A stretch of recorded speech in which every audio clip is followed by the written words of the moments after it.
Welcome to Your Personal Brand with Bethany Shipley, the show for solopreneurs who are ready to build a thriving business by being unapologetically themselves.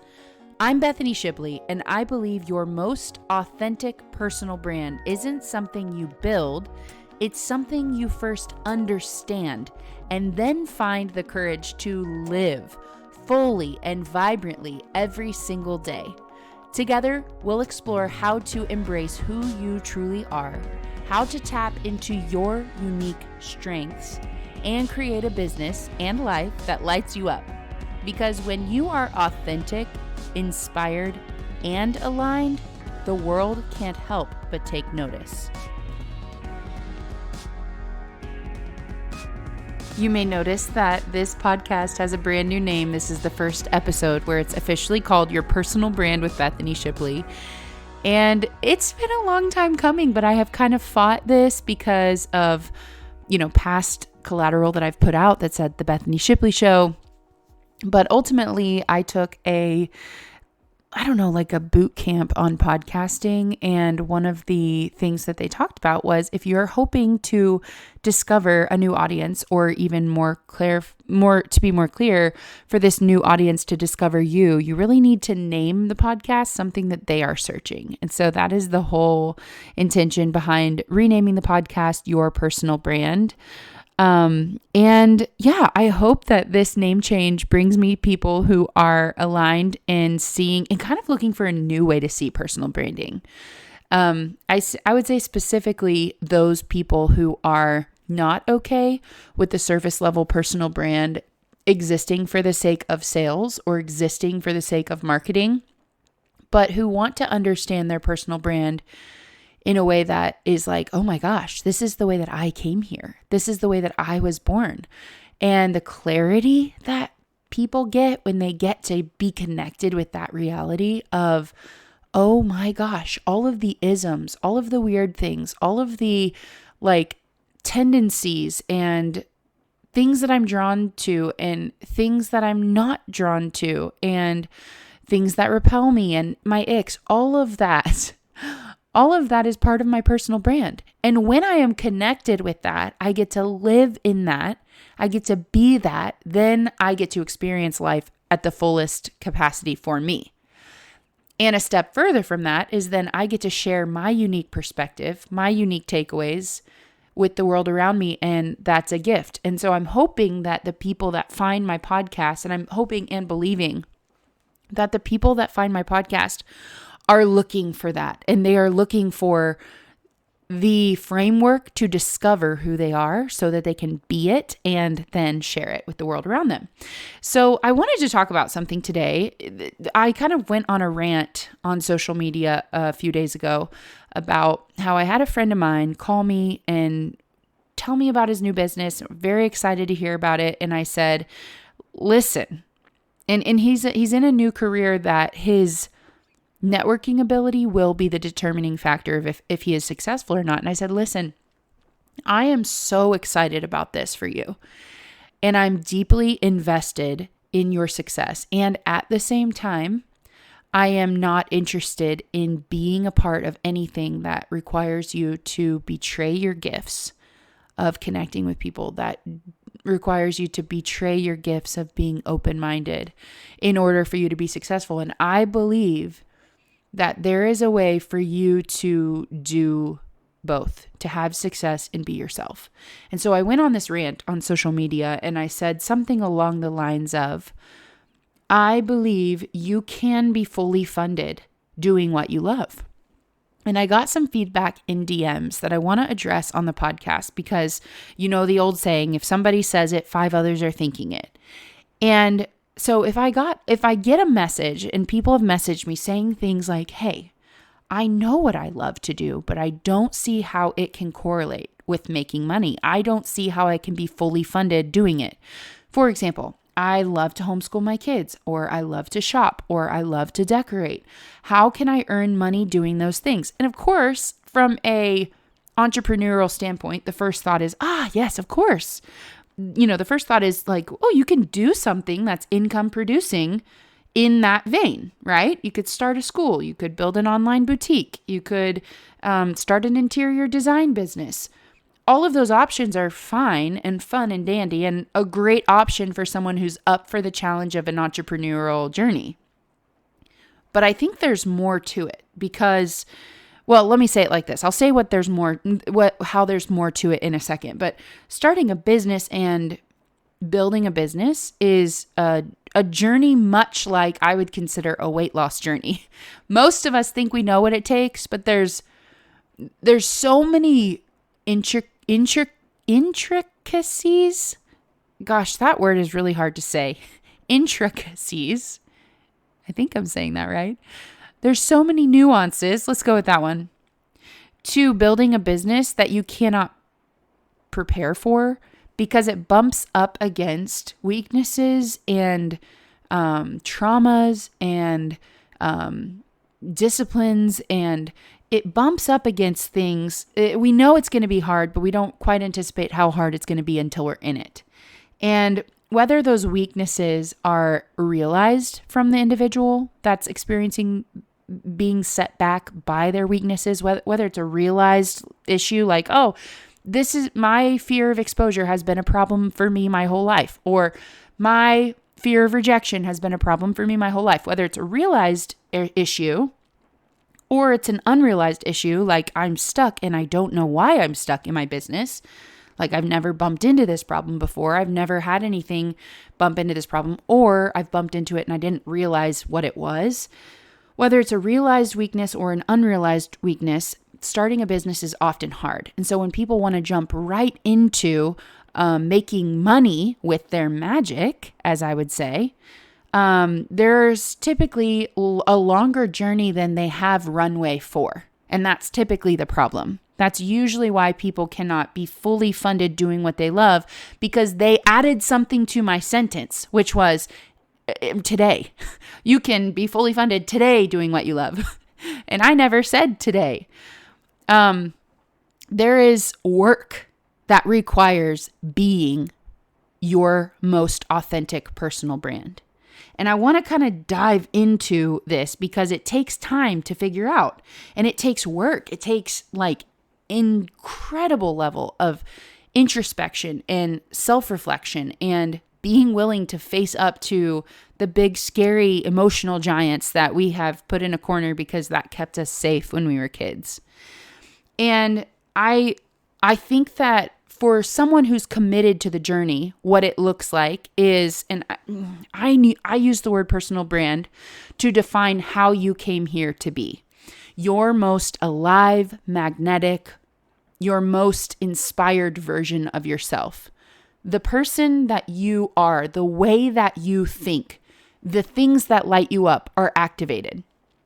For me, and in my program, Market Your Personal Brand, I organize this information in a Venn diagram. So after you leave my program, you have a Venn diagram, which of course is, I actually think technically a Venn diagram could be 2 circles that overlap, or 3, or technically 4. Maybe, I don't know. But the diagram that we use is 3 circles. So picture it in your head. You've got a Venn diagram, 3 circles.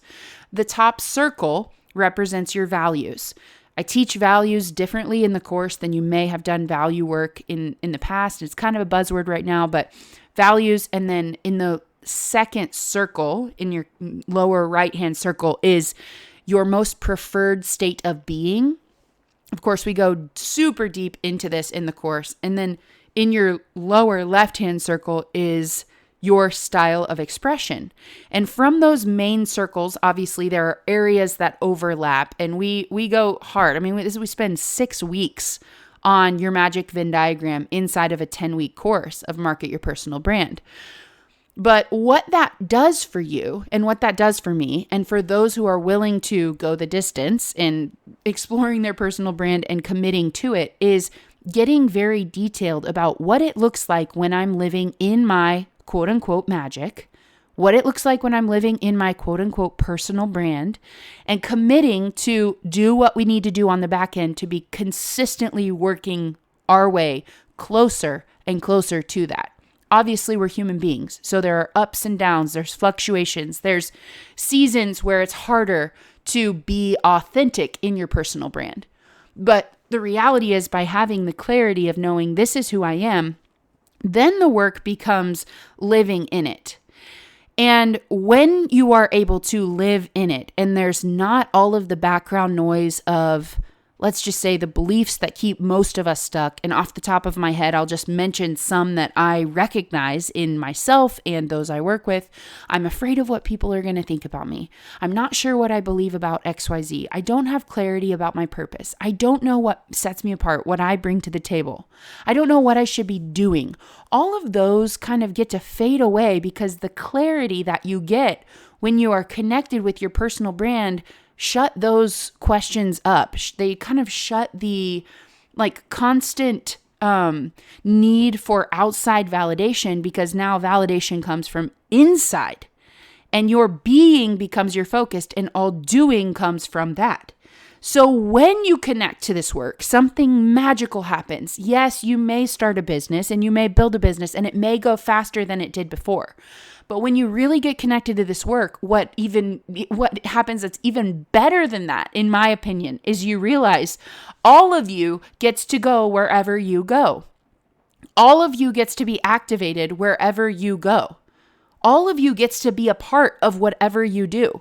So now living in your magic isn't just limited to when you start a business and you start being fully funded by that. All of you gets to be around if you get a job at Target.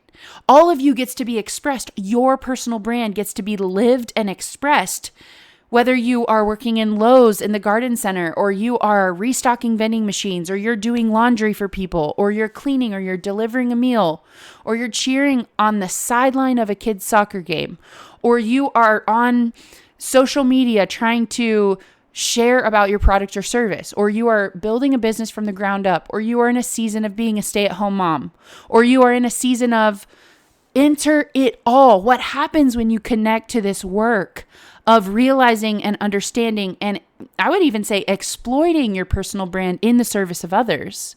You get to all of a sudden realize, I get to take me everywhere I go, and my number one job is to be, for me it's her, to be her, and be as connected to her as possible. It makes my marriage better. It makes my motherhood better. It makes my business better.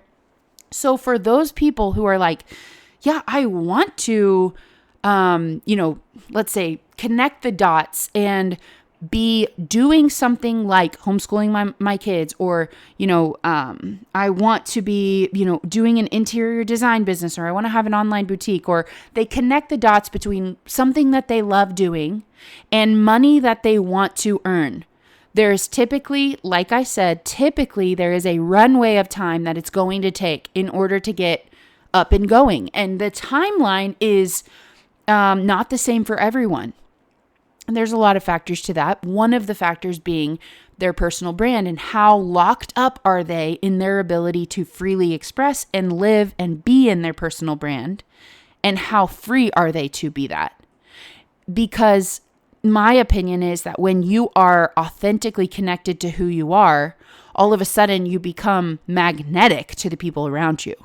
When there is no friction happening between your ears about what they're going to think, or validation, or how you're coming across, or how you appear, or when all of that gets to kind of be settled, there's an attraction that starts to happen. I was at, I think I actually mentioned this in a previous podcast, but I was at my elementary school kids' dance. It was a family dance night.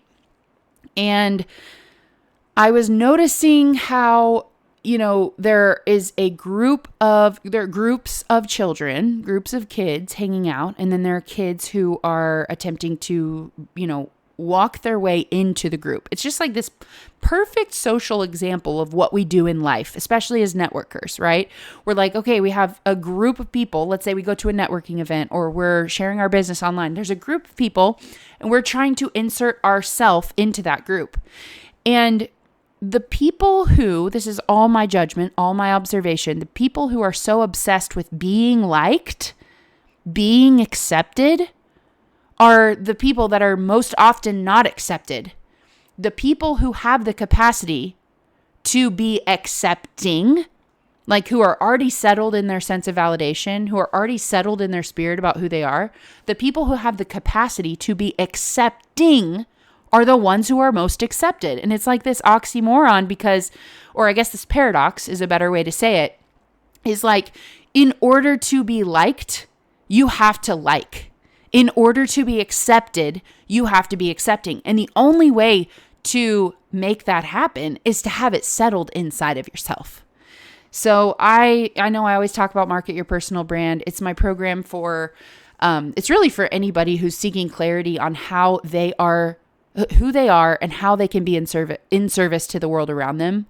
That's really who it is. But for the sake of clarifying my marketing, I talk about it to solopreneurs who are they're in charge of their own marketing. Like, they are the marketing department. If it's up to them, if it's meant to be, it's up to me. if people who are selling something based on their personality, who really rely on their networking abilities, this is who Market Your Personal Brand is really targeted for, because what's keeping them back is not just the things that their sales trainers are telling them. It's not just that they need to talk to more people. It's not just that they need to check off more names on a list. It's not just, there's more to it than that. And it is at a deeper level. And that's why I'm so proud of the work that I get to do. And I'm so proud of, excuse me, I'm so proud of the work that I get to do. And I'm so proud of the people who are participating with me in it, because I'm seeing their lives literally change in front of my eyes. I'm watching them have confidence and clarity in spaces that they previously didn't. And it's really the most remarkable thing. And I want that for everyone.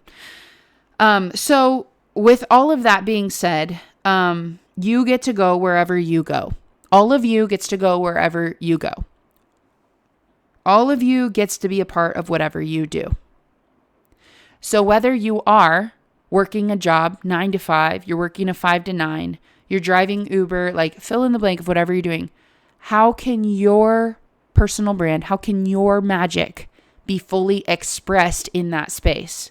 Because that is what fulfillment will feel like. It's not time freedom. It's not seclusion. It's not cutting off from society, going away, opting out. It's not that. The true fulfillment that most people are looking for comes from having clarity about who exactly they are and getting to go out and be that and live that and maximize those things. That's what it feels like. So that's my 2 cents. And I also wanted to say thanks for navigating the podcast title change with me. And, I love hearing from you. When I get emails about the podcast or there's social media shout outs, as soon as I see them, I reshare them. You can tag me at Bethany J. Shipley. I would love to hear if you listen to this podcast and what it means, for you, even if you want to just send me a voice message or an email. That would be awesome. I'll stick my email address in the show notes, and I am the person on the other side of my email. I read every single one. And it sometimes, because I have 4 young children, sometimes it takes me a little bit of time to get back, but I always do get back, and I appreciate you reaching out. So with that, my friends, thank you for listening to the Bethany Shipley. Oh, it's not the Bethany Shipley Show. Look, it's going to take me a minute. With that, my friends, thank you for listening to Your Personal Brand with Bethany Shipley.